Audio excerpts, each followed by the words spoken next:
Good morning. This is one of several interviews and debates the Daily Freeman is hosting in the run-up to the November 8th election. My name is Patricia Doxey, and I'm a reporter with the Daily Freeman, joined here from the Freeman with Levon Lahara, our senior editor. Today, we're sitting down with Democratic Congressman Pat Ryan. Pat, thank you for agreeing to sit down with us again.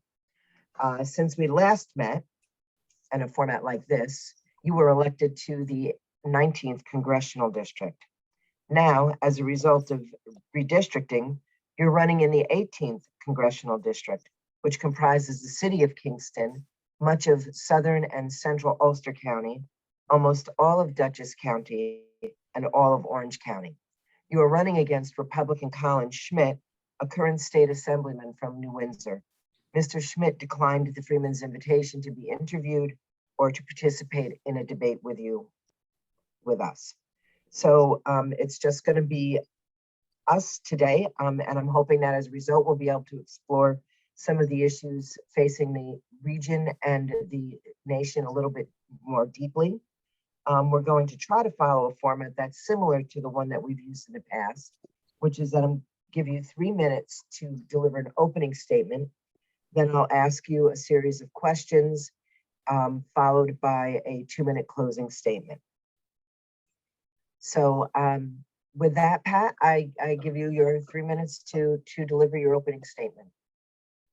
Great. Well, good morning, and nice to be with you all. It's disappointing and honestly kind of bewildering to me that my opponent would choose to not show up to a discussion and be willing to answer questions.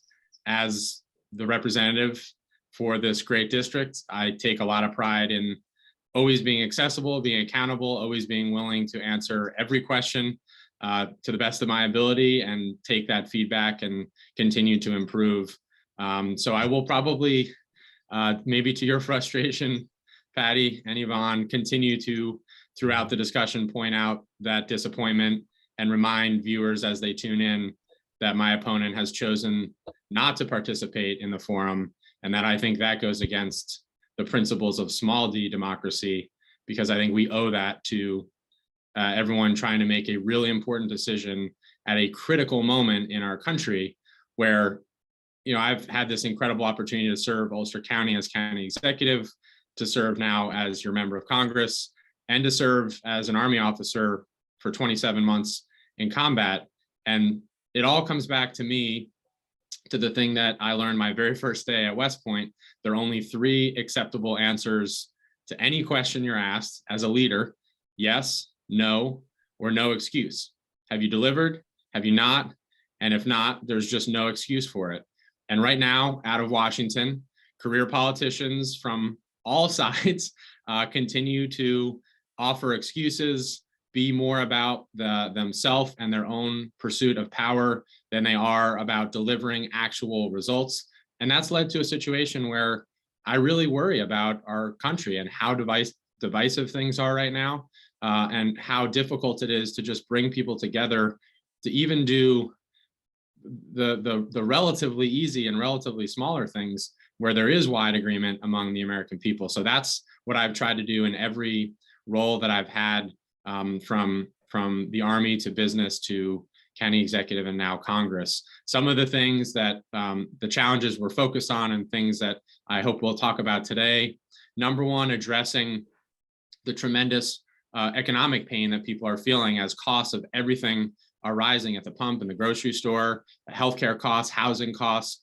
That's something, as you know, that I worked very heavily on as county executive, proposing an inflation relief plan that, among other things, cut the county gas tax in half, that proposed the single biggest property tax cut in 40 years in the county, that provided millions of dollars in small business relief.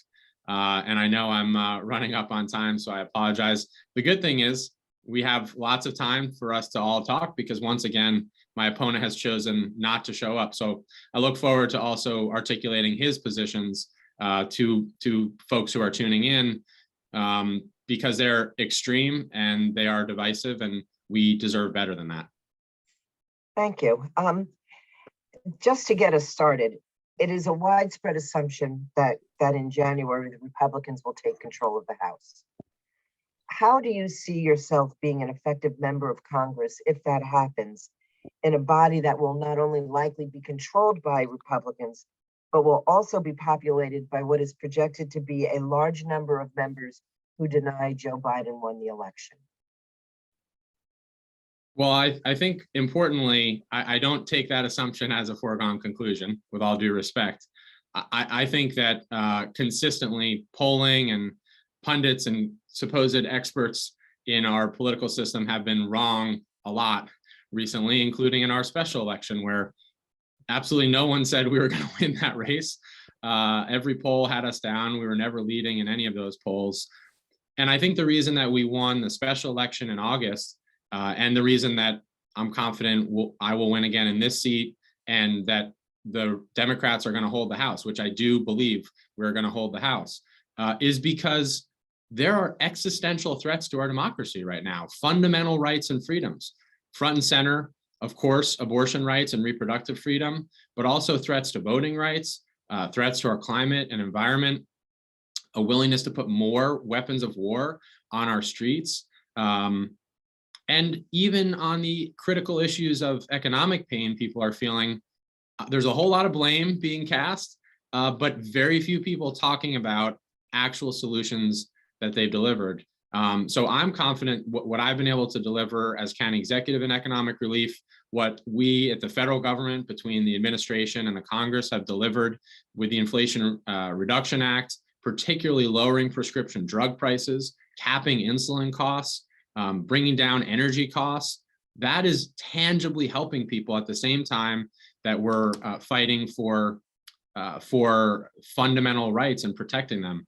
So I'm confident that that combination of fighting for fundamental rights and freedoms and delivering relief is what people desperately want and need, and we've been delivering that, and as such, folks will see that and want to keep going in that direction. So regardless, though, of the outcome, I have been focused on advancing whatever I can in a bipartisan way. My very first bill that I introduced was a bill that we passed through the House with wide bipartisan support in just 3 weeks to expand VA home loans at a time when veteran homelessness is rising, when housing costs are rising, mortgage rates are rising, to make sure that more veterans in our country and our community can have access to buying homes and have access to housing.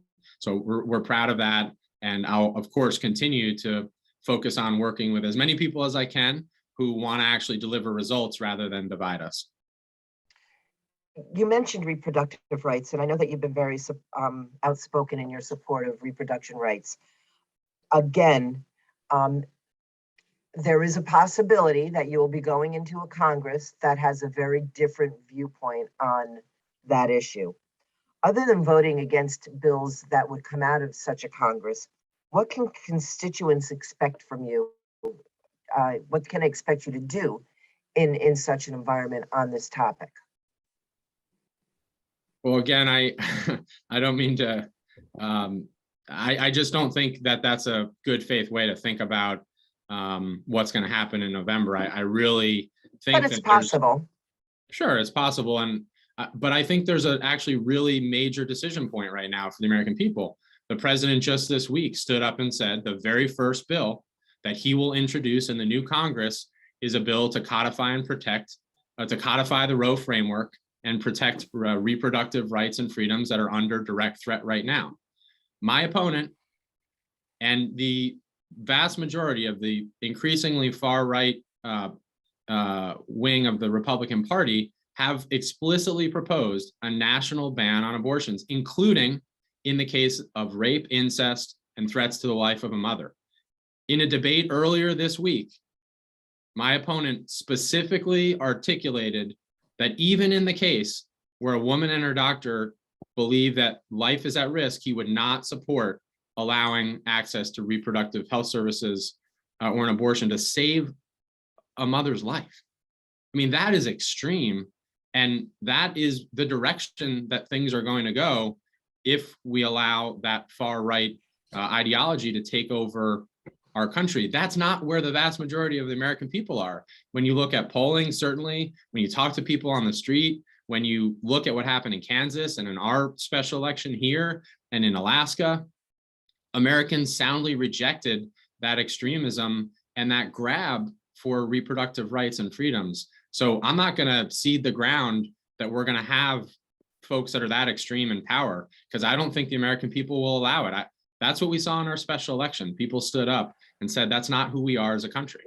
You know, one of the things that has struck me in that situation is that those votes came very quickly after Dobbs. What happened in Alaska, what happened in Kansas, even in this special election here, they came very, very quickly after the Supreme Court's ruling. Do you believe that issue still outweighs the sort of pocketbook issues of inflation and high gas prices and out of control spending, prices? Well, so what I believe is people can have concerns about more than one thing. People can both be worried, as most Americans are, that reproductive freedoms and other core freedoms are under threat by the extreme right. And they're worried that they're feeling a lot of economic pain and pressure. And we have to deliver on both. And as county executive and also now as your member of Congress, have been delivering relief on both of those fronts. Whereas my opponent and the extreme GOP are kind of asking people to pick, do you want fundamental rights or do you want economic security? No one should have to make that horrific choice for themselves or their family. We need to step up and do both. And, kind of to your other part of your question about our special election being relatively soon after the Dobbs decision came out, I think the momentum and the energy around the awareness that is only growing in not just abortion rights, but abroad. This is bigger. This is about freedom, core American freedoms. This is about privacy. I mean, the original Roe decision was all oriented around ensuring privacy. Once that right is taken away, many other freedoms are under risk.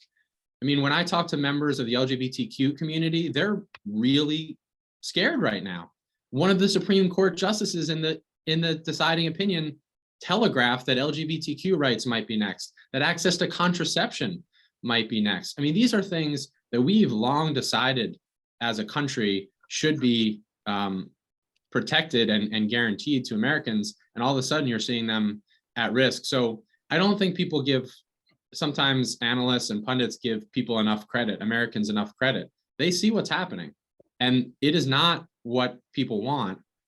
And they're sending a loud and clear message in every opportunity we've had, every election we've had. The polls and pundits were wrong. The American people said, this is not what we want. And I think that's only going to be more resounding come November. Inflation is no question top of mind for all Americans now. And there is no question that the economy continues to be in free fall. Food prices, gas prices, utility prices are through the roof. And middle-class people are struggling to figure out how they're going to pay to heat their homes this year. At the same time, crude oil is $100 less a barrel than it was in 2008, and oil companies are reporting record profits. What can you do, or what can the federal government do to sort of rein in those prices immediately? Because those are a very real concern for folks who are struggling to figure out how they're going to put oil in their tanks this week at $5, almost $6 a gallon. Yeah, so addressing that economic pain has been my number one priority. It was as county executive throughout the pandemic and as we came out of the pandemic, and certainly now in Congress. That's why I proudly introduced the county's inflation relief plan that had multiple components to ultimately, wherever we could, try to alleviate that pressure. So at the gas pumps, we cut the county gas tax in half to provide relief at the pumps, and that'll continue at least through the end of this year. In terms of small business relief, we help provide millions in direct small business relief, property tax relief, proposed in the budget, the single biggest property tax cut in 40 years. In terms of bringing down prescription drug costs and healthcare costs, the Federal Inflation Reduction Act finally allowed the federal government to negotiate with the big pharma lobby and hold and bring down prescription drug prices. And what you're getting at, Patty, is exactly right, where, especially after the pandemic, the ultra wealthy in this country are doing better than they ever have. Shareholders from other parts of the world are doing really, really well as energy costs skyrocket and utility costs skyrocket, healthcare costs skyrocket, but everyone else is stuck essentially paying for that. And we've seen this particularly acutely with Central Hudson right here in our own community, where they're making record-breaking revenues and profits while they royally screwed up their billing system, have failed to take any ownership of that, have failed to address those issues in any way. And somehow working people, seniors on fixed income, first-time homeowners are left holding the bag. We have to figure out at the federal level how to finally hold these big corporations accountable. Amazon pays $0 in corporate tax, while all of us are having to pay our fair share.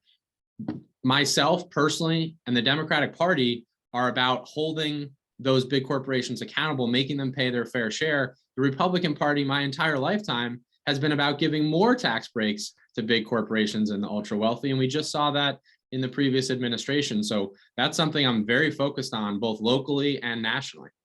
You bring up Central Hudson, and the residents in most of the 18th Congressional District have been really under siege by price hikes from all utilities, but also in the Central Hudson's case, the inability to even get their bills correct if they get them out at all. I am among those who have not received a bill from Central Hudson in 5 months.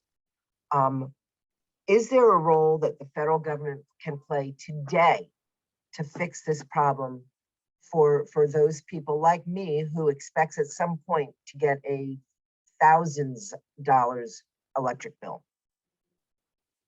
And I can't tell you the number of people that I've had that almost exact, if not very similar conversation with. I mean, it's tens of thousands by our count, folks that have been drastically affected. And there's now a fundamental breach in trust between all of us and this supposedly public and publicly accountable utility company. And so I'll talk about the federal level in a second, but I also want to reiterate, as county executive, I was the first to call for a full investigation by the Public Service Commission on this. By the way, my opponent, who, again, to remind everyone, is not here and has chosen not to participate in this conversation, has literally said nothing about Central Hudson or about these rising utility costs. It may be because he's taken corporate donations from Central Hudson. That wouldn't surprise me.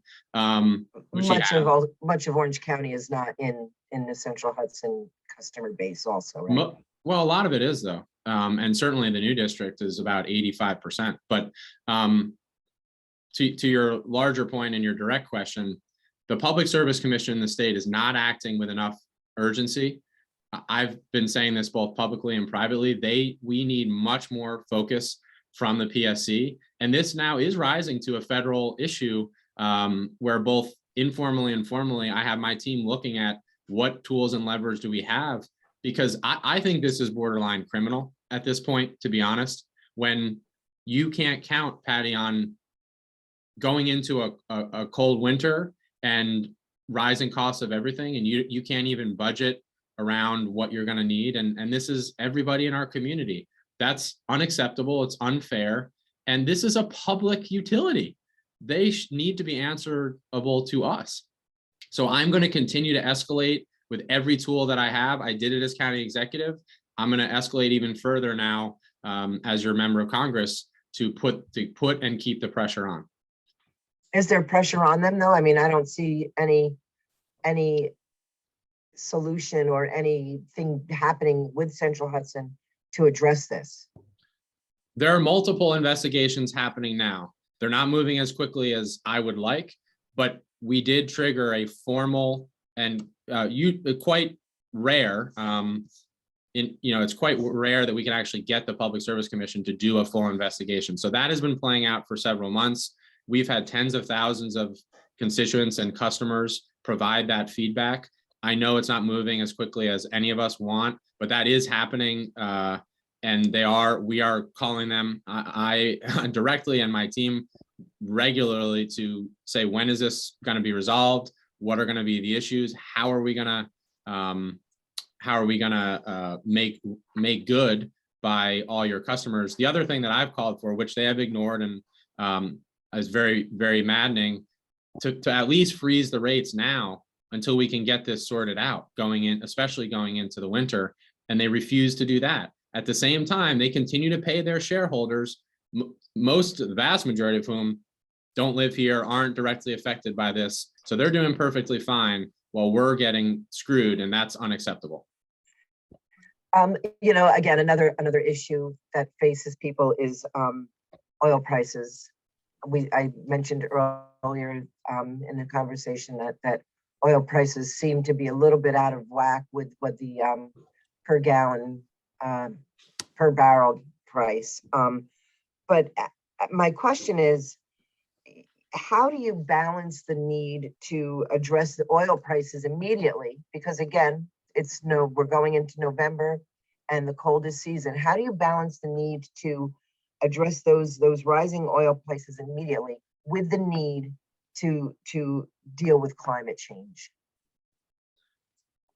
It's a great question, and that's exactly what we've been able to do, I think, and are working on right now. And the way I think about this is we have to make the investment over the next 10, 15, 20 years to move away from such a dependence on fossil fuels. I mean, we are beholden right now to Vladimir Putin, to Mohammed bin Salman from Saudi, and a small number of other dictators who set these prices and essentially hold us hostage. We just saw that last week with OPEC, where they decided, even though we could make more, we're going to just jack up or reduce supply and jack up prices. We need to control our own destiny here when it comes to energy production, and therefore be able to better control costs. So diversifying away from fossil fuels responsibly allows us to do that and control our own destiny. But in the meantime, especially in this moment with all the other rising costs and pressures are feeling, we have to step up as a government at every level and provide relief to folks. So just a few weeks ago, in one of my last votes before we came back in district and Congress, we voted to increase funding for home energy assistance program, the HEAP program, so that more people can be eligible to receive HEAP funding. This is a program I'm very familiar with, having run it as county executive, where we help thousands of people who are in need. And part of our county inflation relief plan that I proposed was making sure that more people are eligible for that home energy assistance program. Right now, there's a lot of people who don't officially qualify, but certainly need help and relief. So in Ulster County, we upped that threshold using county funds to make more people eligible, so that ultimately we can help more people going into the winter. So that's kind of the two parts that we're working on, both immediate relief, but also helping us control our destiny, have actual energy independence by moving away from being held hostage by these authoritarians. What does energy independence look like to you? Nuclear? Energy independence looks like diversifying responsibly and safely away from fossil fuels, which is, of course, the predominance of what we're relying on right now. It means more renewable generation, whether that's solar, wind, new technologies that are emerging. It means better investment in storage technology, battery technology. So one of the things I'm most excited about, because of the Federal Inflation Reduction Act, we have a high likelihood now of bringing a cutting edge battery company right here to Ulster County, Zinc 8, at the former IBM site, creating up to 500 jobs, building new batteries that allow us to better store energy. Right now in the power grid, when we burn fossil fuels and create energy, about 70% of that gets just lost because we can't use it immediately and we can't store it well because of our current storage technology. I want to see the federal government up our research and development dollars in new generation and new storage technology, the same way we invested in and ultimately helped build the internet through DARPA, the same way we invested in and helped build GPS. The US federal government needs to be leading again on research and development so that we can not be so dependent on what we know is a dirty form of energy production that we have really no choice but to use right now. Would you support increased nuclear energy? I think we have to look at certainly if we could get to a safer form of nuclear generation. Fission, there's exciting breakthroughs coming in fission right now. Obviously the risks of fusion plants, we've seen that across the globe, and that's something we have to be really cautious about. But nuclear fission would likely be the most game-changing technological breakthrough in the last century plus. And that's something that I'd like to see the federal government putting more R&D dollars towards right now. Okay, thank you. I'd like to move on to another topic that is on front of mind for many people in the district and across the country, and that's crime. You've been criticized for having an anti-law enforcement bias. Your opponent says that you have proposed slashing funding from the sheriff's office, disarming and removing life-saving equipment from local law enforcement agencies, and that you marched with Defund the Police radicals at an event that I must note Republican Mark Molinaro was a part of as well. How do you respond to those allegations by your opponent? It's complete bullshit. Pardon me, but it's just complete bullshit. And the fact that my opponent has refused to show up to a venue like this and actually say those things in a transparent way and have to actually have a back and forth about it where it'd be clear that it is bullshit shows who he is. These are outside dark money attacks from national Republicans who have never set foot in this district. And Molinaro's campaign did the same thing in our special election. They spent almost $2 million trying to put this out there. It's just not true. And I'm a big believer in actions speak louder than words. So when you look at my record when it comes to public safety, it's long and it's clear. I mean, I literally wore the uniform, risked my life in combat for 27 months. I know what providing safety and security is about. As county executive, I consistently increased funding to our county sheriff's department. You can look at the numbers and see that that's actually the facts of what happened.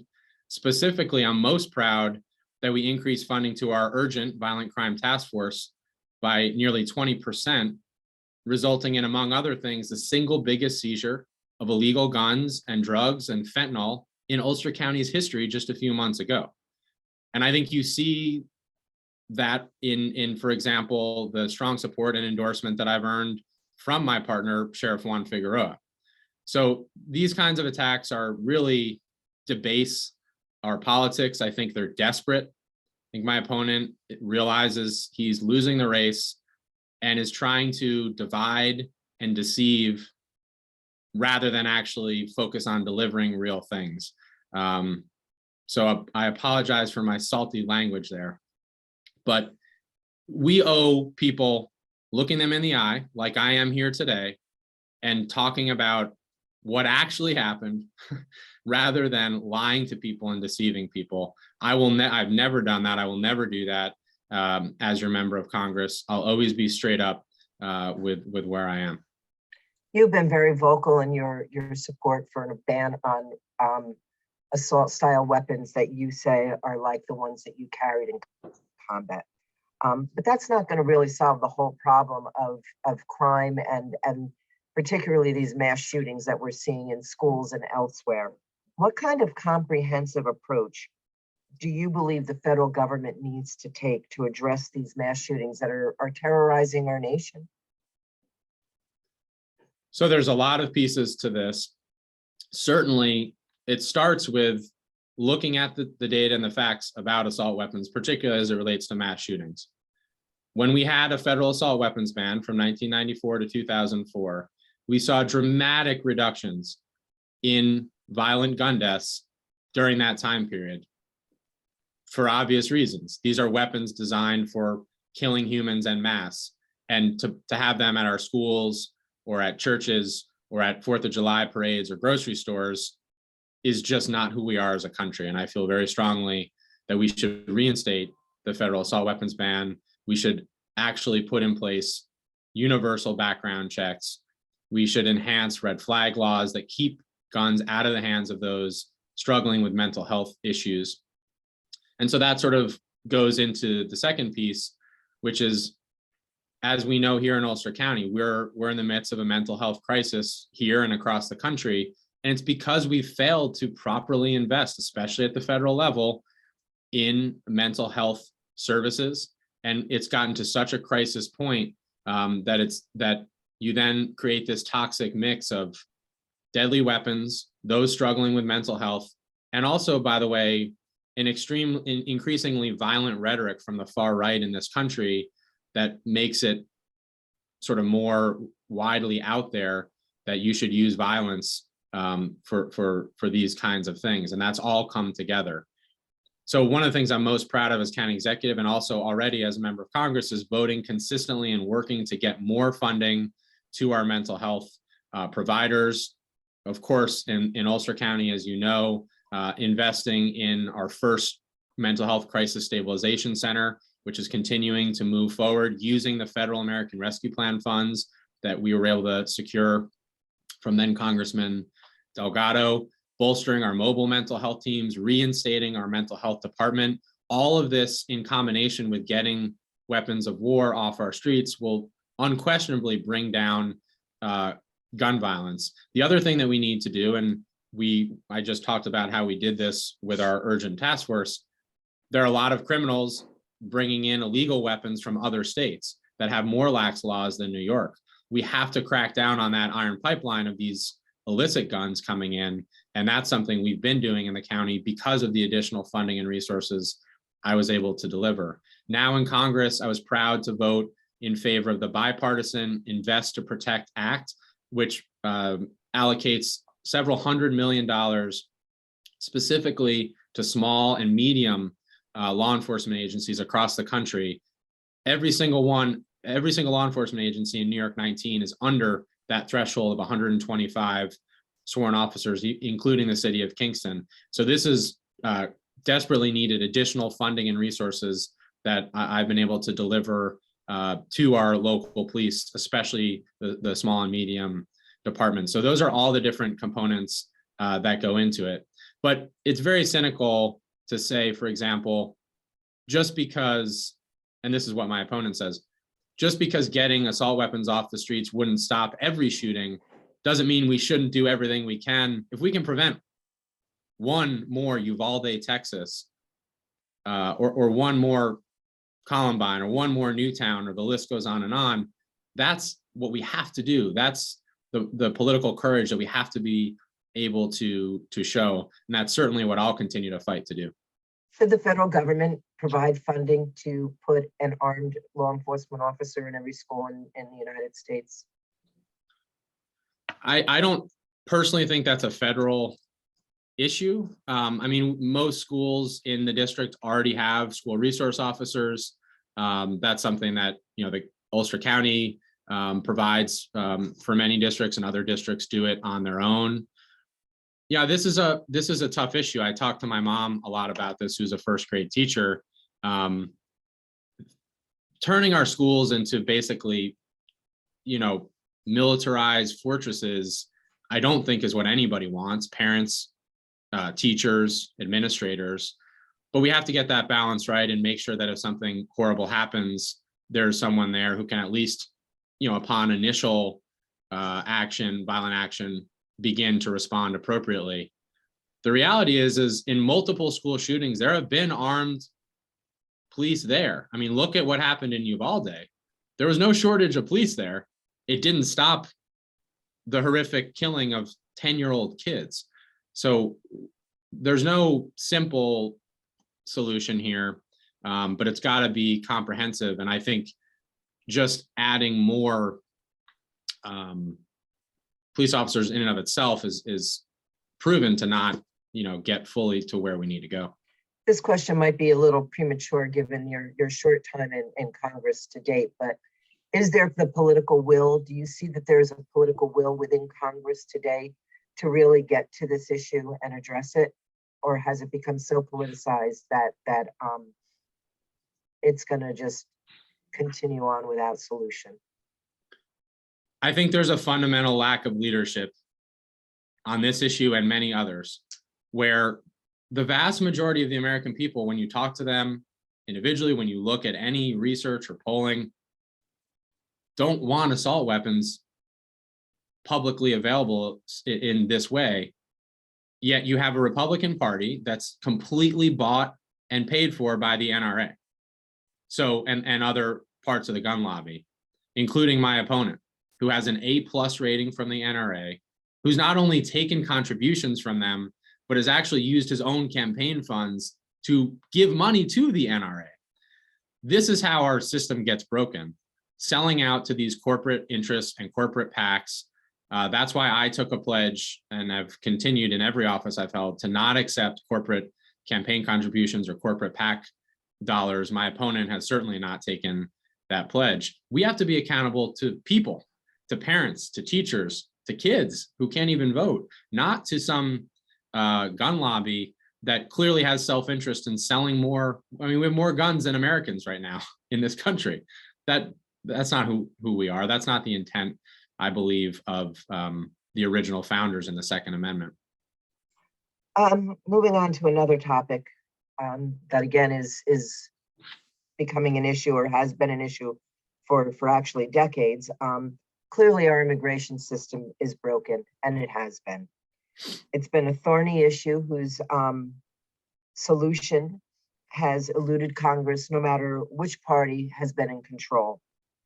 What do you think needs to be done to resolve the issue of immigration, of illegal immigration, but also of a pathway to legal immigration, sort of once and for all?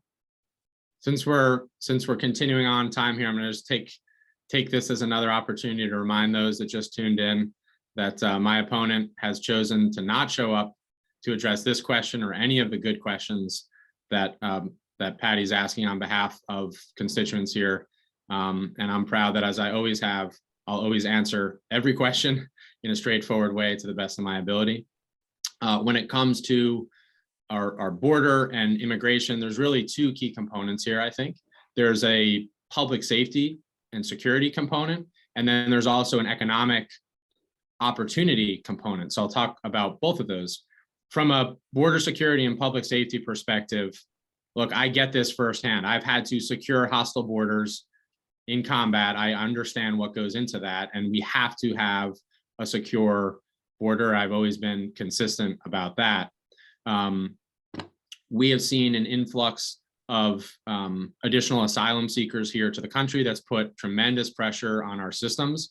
We have to work better to address that, and that's something I've been focused on. I've already been working as your member of Congress with local elected officials to better coordinate, for example, some of the inbound asylum seekers, young children here, as the Freeman has reported already on this issue, and I'll continue to do that, make sure we have transparency around that. My opponent on this issue, rather than actually trying to solve the issue, which is that we need comprehensive immigration reform, but instead my opponent has tried to, again, divide us and fearmonger around the arrival of kids, asylum-seeking kids, mostly from Venezuela, fleeing essentially civil war in their country, and politicizing that doesn't actually solve the problem in any way. What I think we need to do is actually get together at the table and say, look, every business owner I talk to, small, medium, large companies, are desperately needing more workers, more employees, from farms to tourism and hospitality, restaurants. IBM, was just talking with them about this 2 weeks ago. And yet our immigration system is so broken that people that want to come here and work, that want to come here and follow the law, that want to come here and build a better future, can't do so in the way that my previous generations and all of ours did. That is what we need to fix. And just like the gun safety issue we were talking about earlier, it requires actual political courage and leadership, which we have not seen from the Congress. This goes right back to the no excuses mentality I talked about in my opening that I learned at West Point. I want to get in there and continue to actually try to drive solutions, to bring people together. It's hard right now, but we need people that in good faith want to do that want to deliver, not divide. And that's what I will continue to focus on here. You said that we need to secure our border. What does a secure border look like to you? A secure border looks like us being able to control the flow of illicit drugs, and those who might want to come here and conduct violence. And so that's what we need to make sure we have the resources to do that. And what would that be? I mean, are we talking about physical structure or build a wall? Are we talking about more border patrol officers?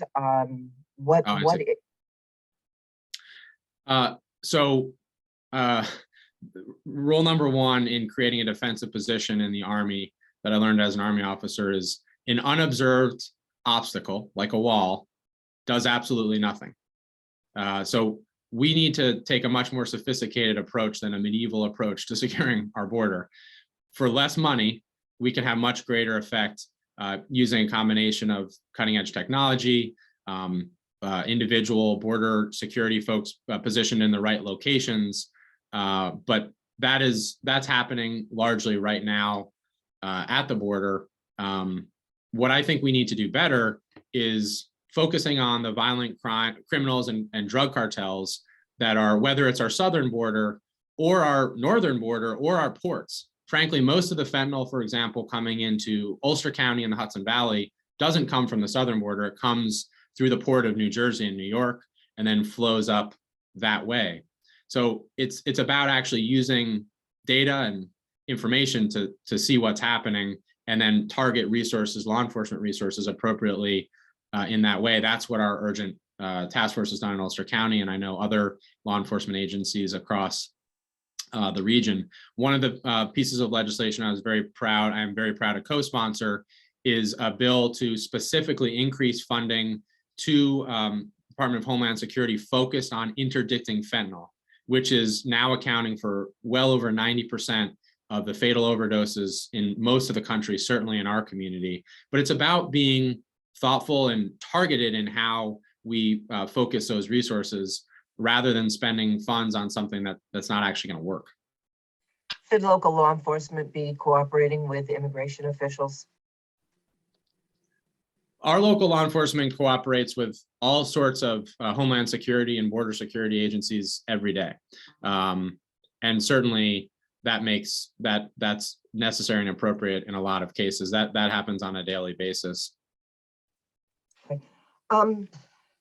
Much has been made, and actually this is an issue that goes back to your first run for Congress, when you ran in the Democratic primary against, among others, now Lieutenant Governor Antonio Delgado.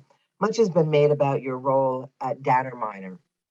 Can you please explain to me exactly what Data Miner is or was, what your role in that company was, and what was done with the information that was mined? Was it sold to companies in Russia? Sure. This is another area where there's a lot of BS information out there that is just totally misleading. And what it's really getting at is, do we have members of Congress who understand how technology can be used for good and bad purposes, which I certainly do and have seen firsthand. And it also gets at, some of these attacks have frankly questioned my patriotism to this country, which is ridiculous given among the candidates in this race, I'm the only one who has literally put my life out on the line, standing up to and fighting against dictators in Iraq. Now, as a member of Congress, voting to authorize additional funding to support the heroic Ukrainians fighting against Putin's overreach.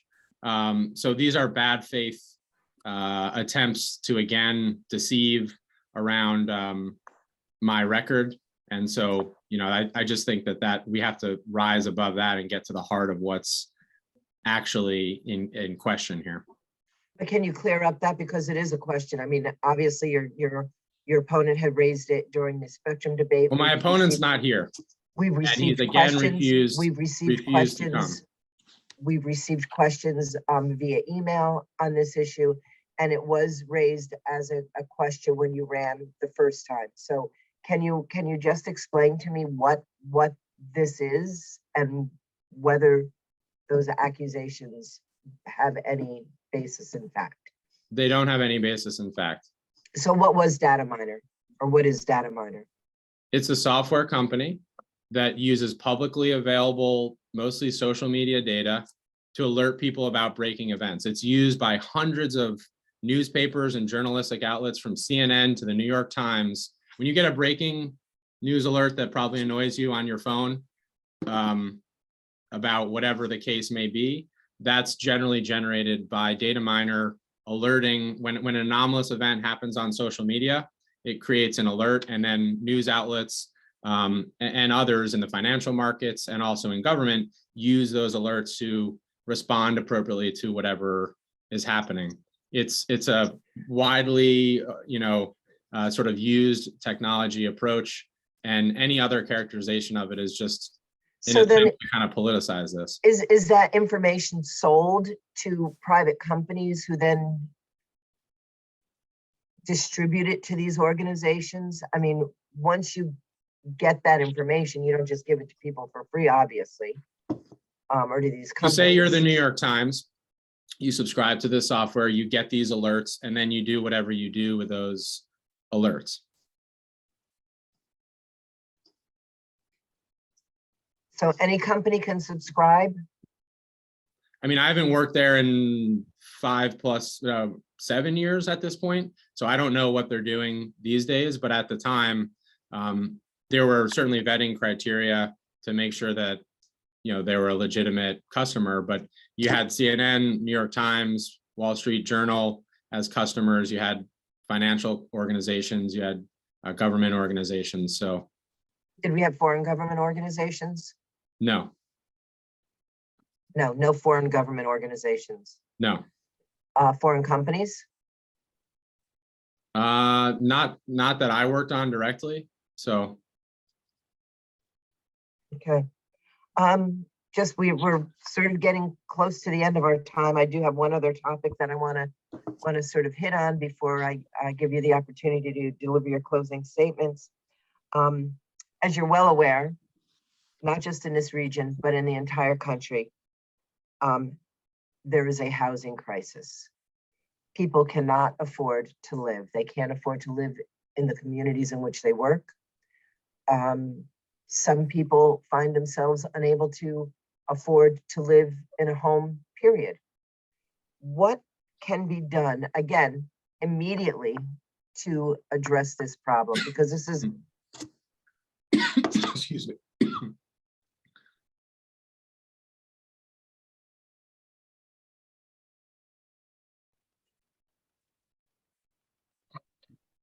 I'm sorry. Oh, that's okay. I was there last week. So. Swallow. Pardon me. Yeah, we're all there. Give me 1 second. I'm sorry. Absolutely. Swallowed my coffee. Oh, I hate it when that happens. Sorry about that. I'm getting some water. Go ahead. I'm listening. Good. I mean, my question is just what can be done now? I mean, obviously, building more housing stock is something that you have pushed for. Working with not-for-profits to create more opportunity for affordable and workforce housing. But those are issues. I mean, those are solutions that are going to come 3, 5, 10 years down the line. People are unhoused now. People are trying to decide how they're going to pay their rents that in some instances have gone up $500 a month from lease to lease. What can the federal government do, if anything, to address the housing crisis now? You're on mute. Muted. Thank you for bearing with me there as I choke on my coffee. I apologize. Look, I agree. It is, and we've been talking about this for years now, at a emergency and crisis level when it comes to housing affordability. So there are a lot of pieces at the local level, the state level, and certainly the federal level that we have to do. And excuse me, the way you again asked is right, which is what can we do now to provide that immediate relief, but also what can and must we do now that will take a few years to build and invest. What we've continued to do on housing is kick the can down the road. If we had addressed this issue 10, 20 years ago and consistently been building more housing for working people, for seniors, for veterans, we wouldn't be in such a crisis point right now, where in the last decade or two, we've only built a few hundred units of housing in Ulster County, for example. We need thousands or even tens of thousands more. So when things reach that crisis level, we do need more direct resources and intervention from the federal government. That's something I'm really focused on. Perfect example here, you know, the housing project that we've advanced at our former county jail site to knock down the county jail, build 160 apartments for seniors and working families. The only way that was even possible to move relatively quickly, even though it still moves much slower than we would all like, is because of the federal dollars that we were able to use from the American Rescue Plan that were delivered from the federal government directly to the county that let us speed up the demolition and work more quickly on that project. Same thing at the supportive housing project that the county is working in partnership with RUPCO. That's using over $2 million in federal rescue plan funds to build water and sewer lines so that that project can be feasible. So the common pattern here is we need more infrastructure dollars and dollars from the federal government to speed up the construction of both housing and infrastructure to enable housing. This is something that I really understand at a granular level now, having worked these issues, excuse me, as county executive, and we've not seen enough aggressive action on housing from the federal government. So that's something I'm really focused on working. That though takes, I mean, none of these projects can be built overnight, but we have to start doing it now or else we're going to get in an even worse situation. In terms of immediate relief, there have been a lot of pieces put in place, both through the American Rescue Plan a year or two ago, to put more dollars into the pockets of folks struggling to pay rent or to pay a mortgage. We've also seen at the federal level and the state level for multiple years halts on evictions to help at least stem the immediate problem. But what I think this all comes back to is we've had a situation in the Hudson Valley where for 2 decades now, costs of everything are going up, yet wages, people aren't getting paid nearly enough to keep up with the rising costs. We need a real strategy to bring good paying local jobs here so that we're not in that same situation where you're working so hard, but the math just isn't adding up. So the projects we've been able to do in revitalizing the former IBM site, bringing in the prospect of good paying jobs there, revitalizing the Schrade site in Ellenville, bringing in Cresco, announcing just 2 weeks ago a $20 billion investment from IBM in Poughkeepsie and in the Hudson Valley to create the kind of jobs my grandpa had when he worked at IBM, where you could actually support your family.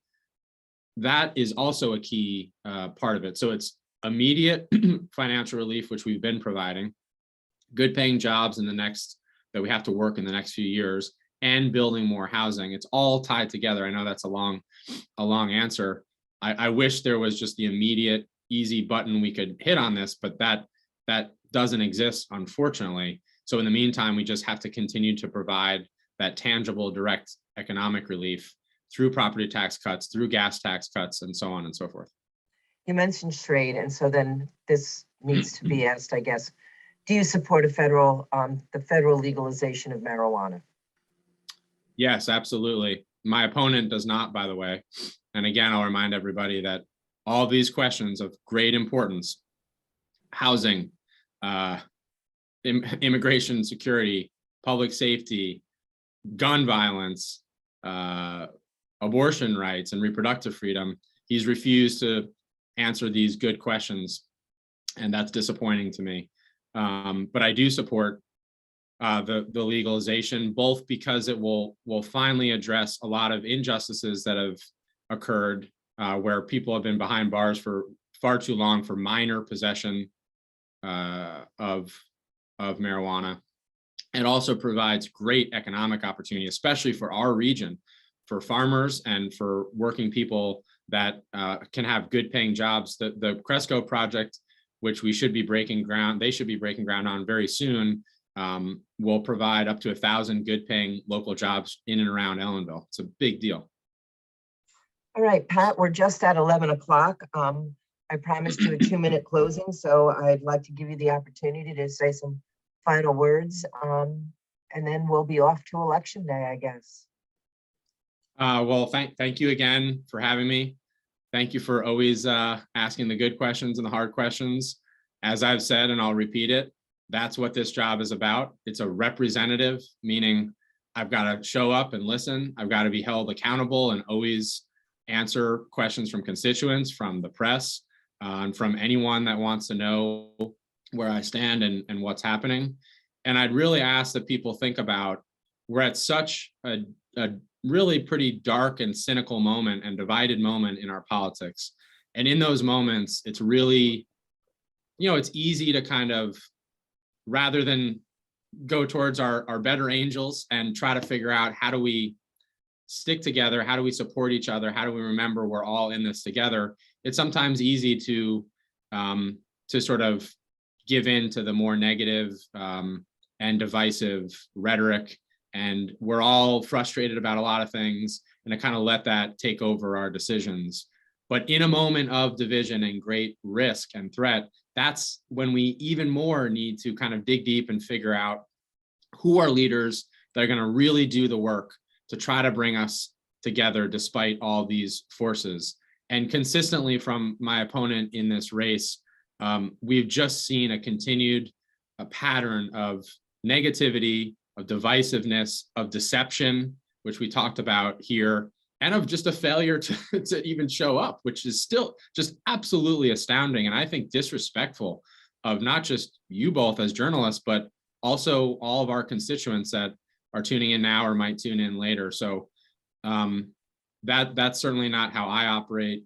I've been about serving this community from going to West Point to 27 months in combat, to leading the county through the pandemic and doing my best to keep us together through some really tough and divided moments then. And now to be able to serve in Congress, to focus on addressing rising costs, addressing these safety concerns, addressing the threats to our democracy and our freedoms. That's what I'll continue to work on. And I really would be honored to continue to serve as your member of Congress. And I really appreciate the time. Well, thank you very much again for joining us today. It was enlightening and enjoyable to talk to you. And just as a reminder, early voting begins on Saturday, October 29th, and Election Day is Tuesday, November 8th. So thank you very much for your time. I appreciate it, Pat. All right. Thanks, guys. Take care. Thanks. Take care.